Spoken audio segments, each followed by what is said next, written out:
বাংলাদেশের নিরাপত্তা বাহিনীর সদস্যদের বিরুদ্ধে গুম, অপহরণের অভিযোগ থামেনি মার্কিন পররাষ্ট্র দপ্তর। মার্কিন পররাষ্ট্র দপ্তরের ২০২৪ মানবাধিকার প্রতিবেদনে বলা হয়েছে, বাংলাদেশের সরকার পরিবর্তনের পরও গুম, অপহরণ ও বেআইনি আটকের অভিযোগ থামেনি। জানুয়ারি-জুনে মানবাধিকার সংস্থা HRSS ৩টি গুম ও ৮টি বেআইনি আটকের ঘটনা নথিভুক্ত করে। ভুক্তভোগীদের বেশিরভাগই বিরোধী দলের নেতাকর্মী ও ভিন্ন মতাবলম্বী। অনেককে গোপন বন্দিশালায় বছরের পর বছর আটকে রাখা হয়েছিল, পরে মুক্তি দেওয়া হয়।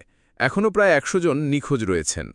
২০২৪ সালের আগস্টে গঠিত গুম তদন্ত কমিশন ১৬০০ অভিযোগ পায় এবং ঢাকার আশেপাশে ৮টি গোপন বন্দিশালার সন্ধান করে। প্রতিবেদনে আরও বলা হয়েছে, বিশেষ ক্ষমতা আইনসহ কিছু আইনের অপব্যবহারে দীর্ঘদিন বিচার ছাড়া আটক রাখার ঘটনা চলমান ছিল। আগের সরকার রাজনৈতিক প্রতিপক্ষকে দমন করতে নির্বিচারে গ্রেফতার ও মিথ্যা মামলার আশ্রয় নিত। বিশেষত নির্বাচনের আগে বিএনপির হাজারো কর্মীকে আটক করা হয়েছিল। সত্য প্রকাশ, উন্মোচিত হোক প্রতিটি খবর।